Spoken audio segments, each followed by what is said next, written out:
ब्रह्मा विष्णु महेश्वर एक ही में है या अखंड ऐसे तो अखंड शालिग्राम है, शालिग्राम लिंग। या अंदर वशिष्ठ महामुनि का यहाँ पर गणेश जी और दुर्गा माँ का मंदिर है ये।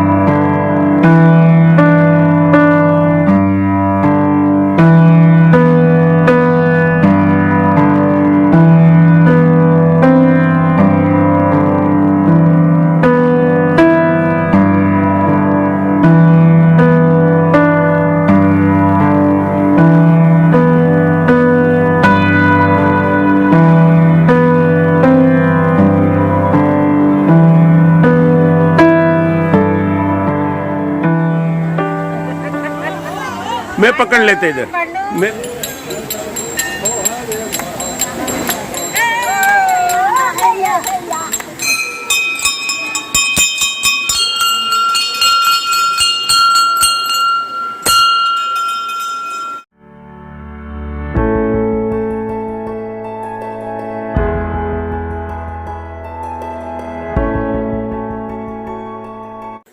फ्रेंड्स हाय हेलो हालया केम चो कंब गड़ीसा सत श्री अकाल वनक्कम आदाब नमस्कार my dear friends Ram Ram welcome to వాయిజర్వరా ఛానల్కి స్వాగతం సుస్వాగతం మిత్రులారా. మనం ఇప్పుడు గౌహాటీలో ఉన్నాము అండ్ చాలా ఎపిసోడ్స్ నేను మీకు గౌహాటీ గురించి షేర్ చేయడం జరుగుతుంది అండ్ మీరు చూస్తున్నారు, మీకు నచ్చుతున్నాయని నేను భావిస్తున్నాను. ఇప్పుడు ఒక అద్భుతమైన వీడియో మీరు చూడబోయేది వశిష్ఠ మందిరం అంటారు.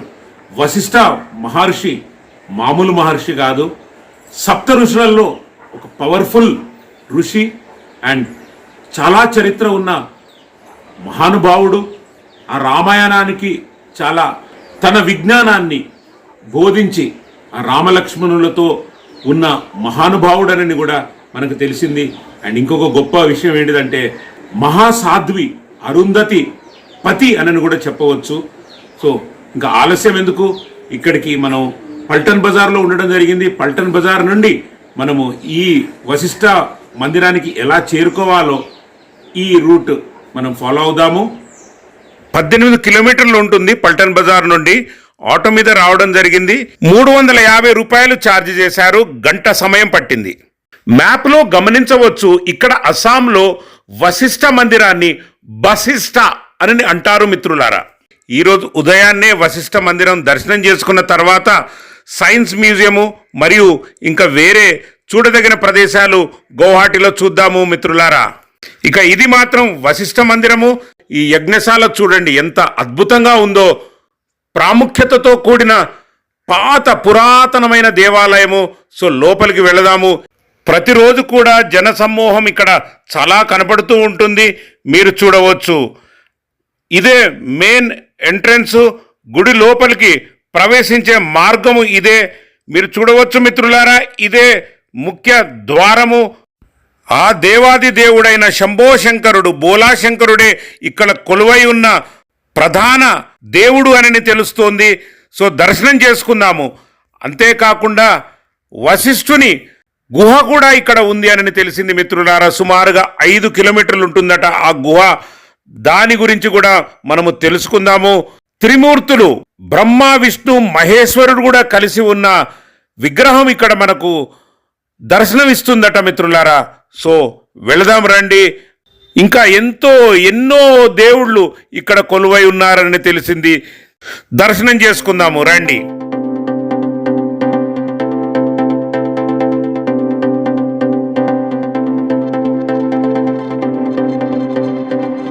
ఫ్రెండ్స్, మనకు కనపడుతున్న ఈ 50-60 మెట్లు ఎక్కితే పైనే వశిష్ఠ దేవాలయము మరియు లైన్గా గుడి ప్రక్కన గుడి, చాలా గుళ్ళు పైన ఉంటాయని తెలిసింది మిత్రులారా. అండ్ ఈ ప్రాంగణం మాత్రం ఎంత విశాలంగా ఉందో చూడండి. అప్పుడప్పుడు ఇక్కడ జాతరలు మరియు పండుగ దినాలలో జనసమూహం చాలా ఉంటది అని తెలిసింది. ఎంత విశాలంగా ఉంది కదా. ఇక్కడ వైట్ టెంట్ లో మనకు కనపడేది ఏదో హెల్త్ చెకప్ క్యాంప్ అని తెలిసింది మిత్రులారా. ఇక కాషాయ వస్త్రాలతో తొందరగా నడుస్తున్న ఈ పూజారిని చూడండి. పూజా సమయం అవుతుందనుకుంటా.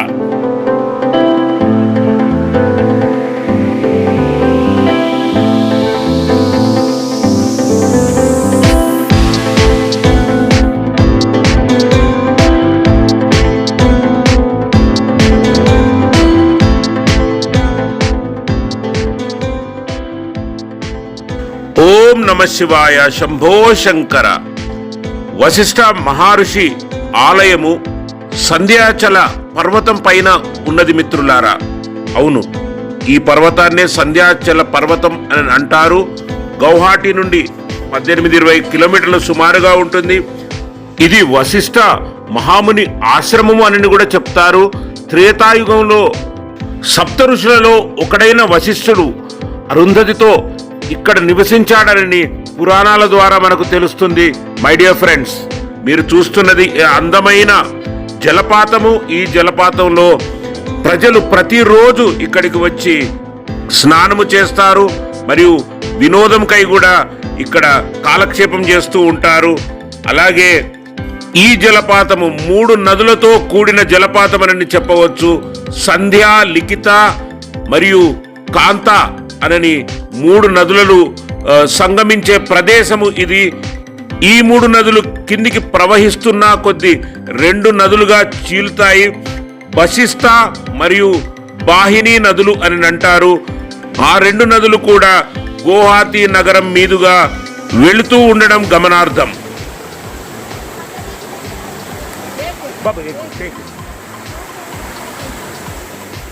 అస్సాం సంస్కృతికి జరిగే పండుగలు ఇక్కడ చాలా ఆచరిస్తూ ఉంటారు. అంతేకాక పితృపూజ మరియు పిండ ప్రదానం ఇక్కడ ముఖ్యము.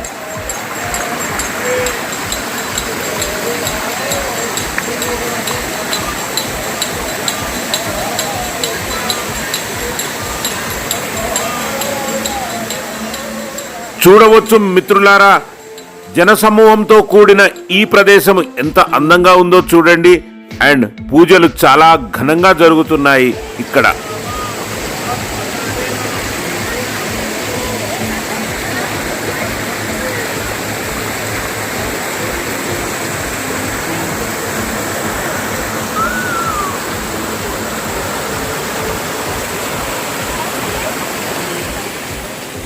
ఈ గుడి అరణ్యంలో ఉండడం వలన ఈ నీరు కూడా ప్రవహిస్తున్నది చాలా తేటగా, క్లీన్గా పర్వతం పై నుండి వస్తున్న నీరు. దీనిని గర్భంగా ఫారెస్ట్ రిజర్వ్ అని అంటారు. అండ్ గవర్నమెంట్ ప్రొటెక్షన్లో ఈ పూర్తి అడవి ఉంది అని చెప్పవచ్చు మై డియర్ ఫ్రెండ్స్.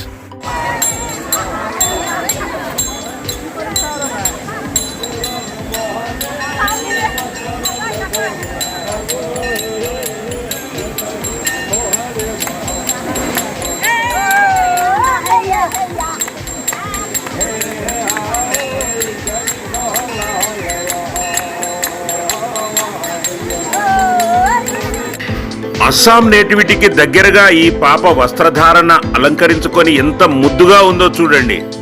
మేమైతే కొంతసేపు ఈ పాపతో గడిపాము.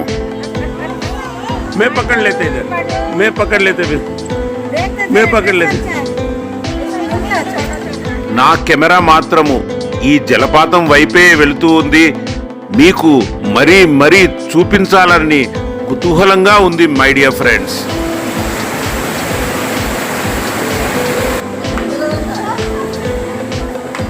ఇక ముందుగా విఘ్నేశ్వరుని దర్శనము.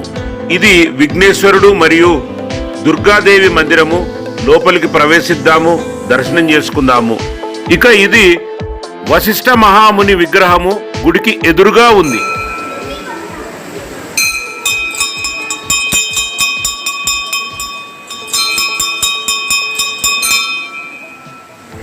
ఇదిగో మీరు చూస్తున్నది విఘ్నేశ్వరుని వాహనము మహా ఎలుక.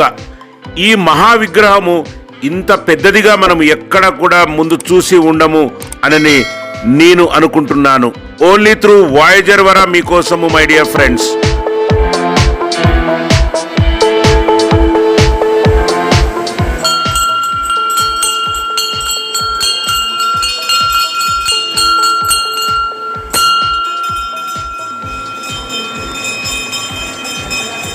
అస్సాంలో గర్భగుడిలో మన దర్శనం ప్రత్యేకత అని చెప్పవచ్చు. పెద్దగా కనపడుతున్న బండకు ఈ స్వయంభూ దర్శనం. गणेश जी और दुर्गा माँ का मंदिर है ये. थैंक यू बेटा.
ప్రతిరోజు ఎంతో మంది ప్రజలు ఇక్కడి వినోదం కోసం వస్తూ ఉంటారు.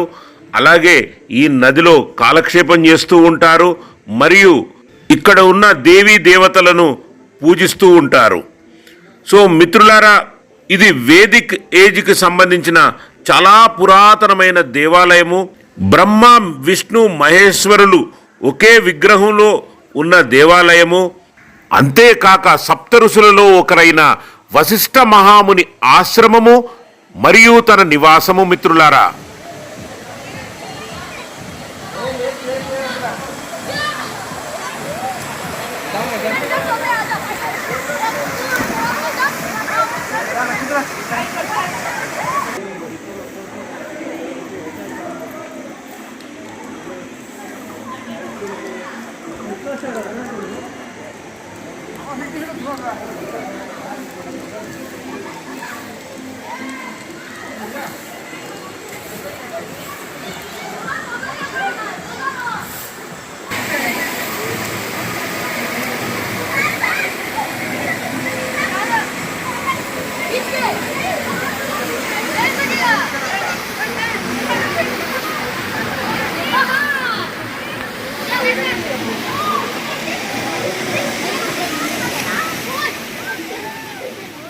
అహోం రాజవంశము రాజేశ్వర్ సింగ మహారాజు 17వ శతాబ్దంలో నిర్మించిన, అంటే ఇది ఎప్పుడు అసలు నిర్మించారో తెలియదు, కానీ 17వ శతాబ్దంలో మాత్రము కొన్ని రిపేర్స్ చేసి ఇది ఇటుక గోడలతో కట్టిన ఆక్టోగోనల్ షేప్డ్ టెంపుల్.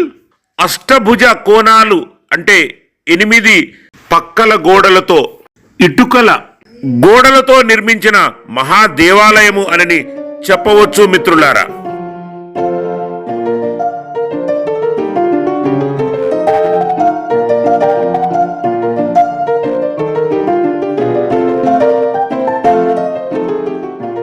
ఇక దేవి और సజ్జనో, లేడీస్ అండ్ జెంటిల్మెన్, అస్సాంలో నాకు నచ్చనిది విపరీతమైన జంతు బలి మాత్రమే అని చెప్పవచ్చు.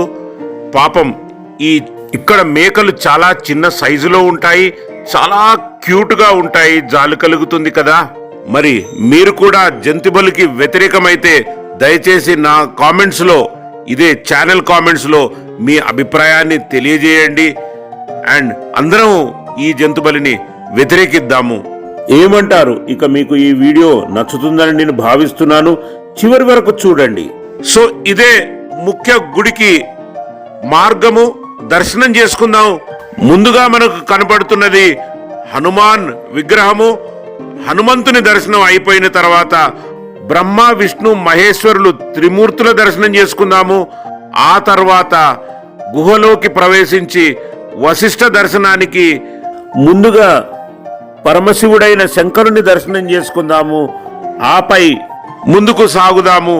కానీ గుహలో కెమెరాస్ అలౌ చేయడం లేదు. Sincere regrets.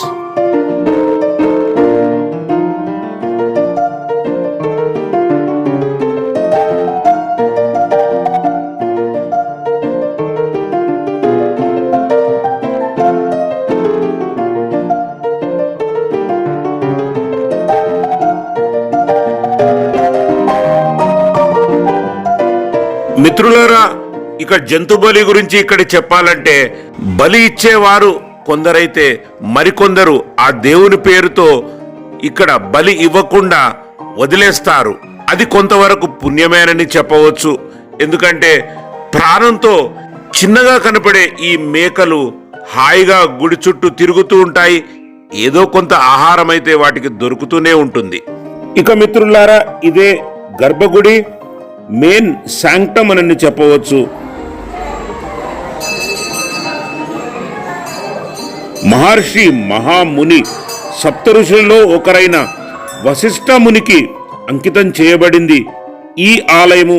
5 కిలోమీటర్ల పొడవైన ఈ గుహ ముందుగా బ్రహ్మ విష్ణు మహేశ్వర దర్శనము, ఆ పిదప శివలింగ దర్శనం ఉంటుంది.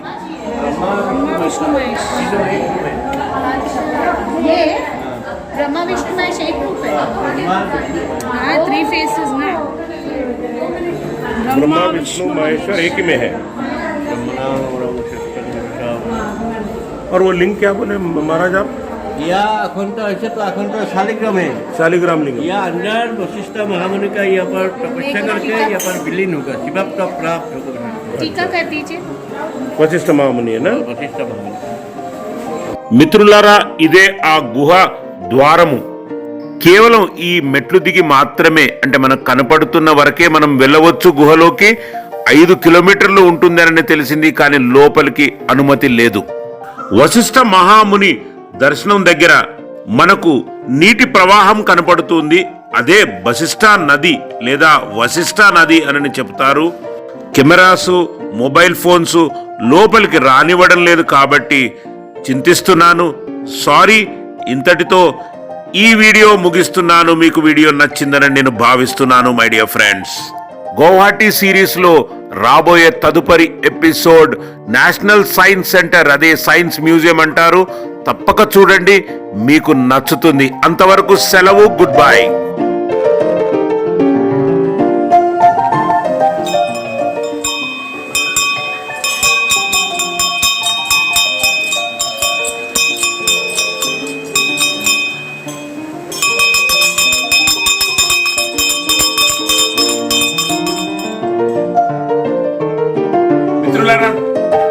వశిష్ఠుని గురించి మనం తెలుసుకున్నాం కదా, ఆ మహా ఋషి గురించి మనం తెలుసుకున్నాం, సప్త ఋషులలో ఒకరు. కాబట్టి ఈ వీడియో ఎలా ఉంది? సబ్స్క్రైబ్ చేయని వారు తప్పకుండా సబ్స్క్రైబ్ చేయండి నా ఛానల్ని. అండ్ గౌహాటి ఎపిసోడ్స్ మిస్ అయిన వారి కోసం డిస్క్రిప్షన్లో ప్రతి ఒక్క ఎపిసోడ్ షేర్ చేశాను, చూడండి, నా ఛానల్ని ఆదరించండి. So I sign off as Voyager Vara and good bye. Science museum లోపలికి entry ticket 45 rupees per person.